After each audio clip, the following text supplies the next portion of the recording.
17 time frame, I don't know exactly when, but Uncle Tom came over. As I say, Mama was very close with her brothers, and they visited frequently back and forth. And Uncle Tom came over, and my grandmother is Wallace, and they lived at the next place over from my Granddaddy Moore's place, and it was my Granddaddy Wallace's place.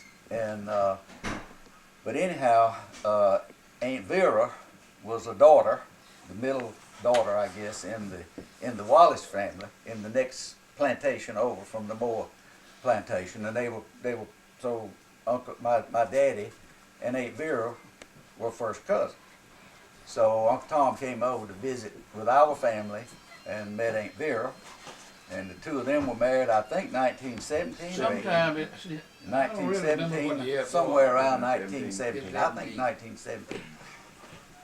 And so the families have been very close, particularly with Thomas and James and I, not only first cousins, but we're second cousins. We're first and second cousins. We're first cousins on my daddy's side, on my mama's side. Second cousin on daddy's side.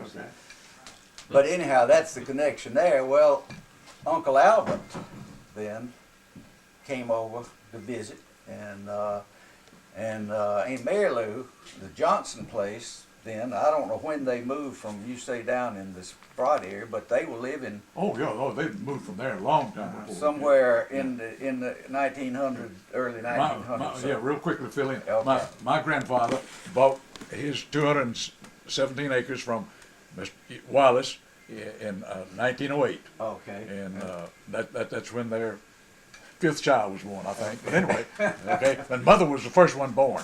Yeah. Okay. Okay. All right. Well, anyhow, so the Johnson place then was right next to the Wallace place. So that was the Moore place, the Wallace place, and then the Johnson place. So so Uncle Albert was over visiting and met Aunt Mary Lou Johnson, and they were married in 1921 or 2, somewhere like that. I don't know exactly, but anyhow, that's the way all of those families became closely intertwined between Sawyerville and Heiberger. You know? But, I don't know what this. One about big as hell. But I'm not going to try to up on him, okay? But then just ask one thing.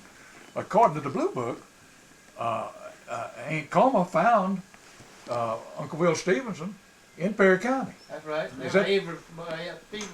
From Perry County. Well, now I don't know that. I don't know about that I don't know that connection. Okay, I don't either. I Just hoping to don't pick know up the on it. Stevensons. I don't know what part of Perry County they lived in. You I know, don't either. it apparently wasn't the Heiberger area as far as I know. don't think It it was. could have been, but anyhow, I guess that was the last of the connections, wasn't I think it? it was.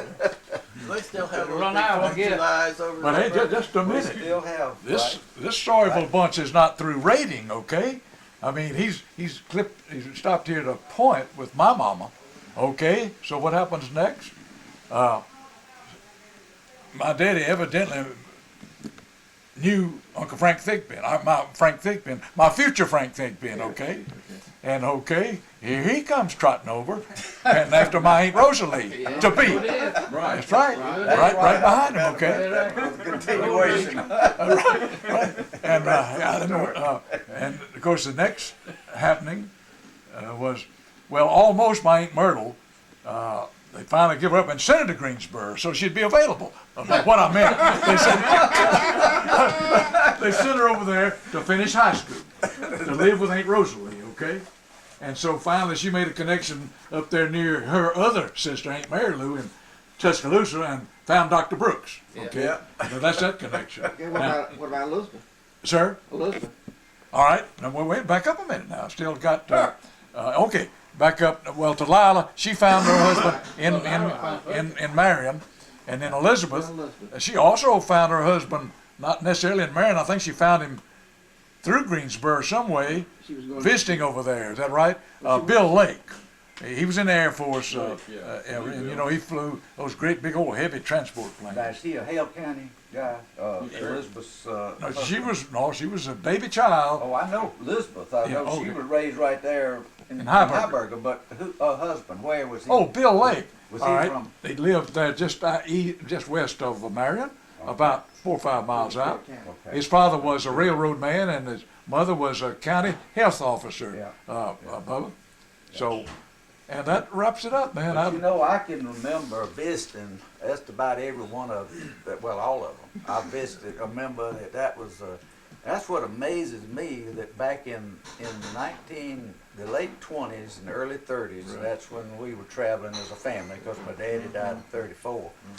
But I can remember visiting every one of the family. Yeah. I mean, I remember going to Tuscaloosa many times, you know, and of course to Sawyerville. Yes, sir. To Sawyerville, and down here to the home place, and Uncle Freeman. I remember going to the lock, visiting Uncle Freeman and Aunt Coma, you know. But it's amazing to me that back the condition of the roads and traveling in Model T and Model A, that we were able to get out and bend up right serious trip from Uncle Brian. Sawyerville back then. Of course, James and Thomas, that was, you know, they always came to Heiberger once a month. I mean, that was because of Aunt Vera and then our connection too, you know, with the double connection there.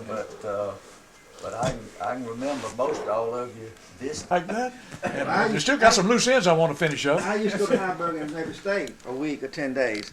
And one day I was trying to get him to stay with us, and he says, "No, I'm going home." And I said, "Well, I'm not coming anymore." He said, "Won't be moved." They bring him over here. He made me bring him over here, bring him down to the May place, and want to go to walk. I said, "Can we walk toward Heiberger?" That's what Warren wanted to know.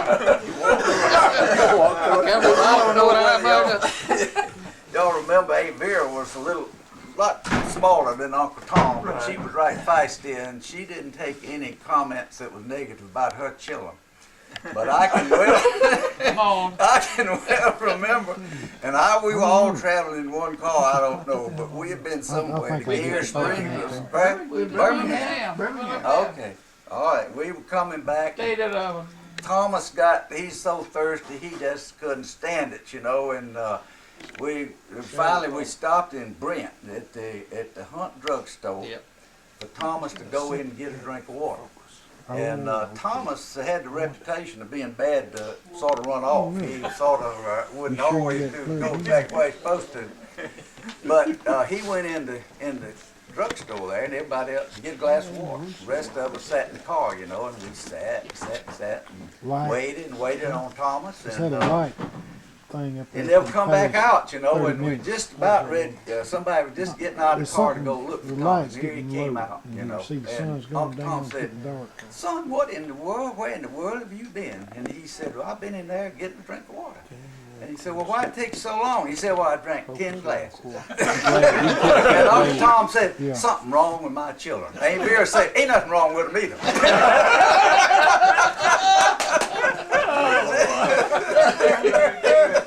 Oh, Dave, tell him the rest of it.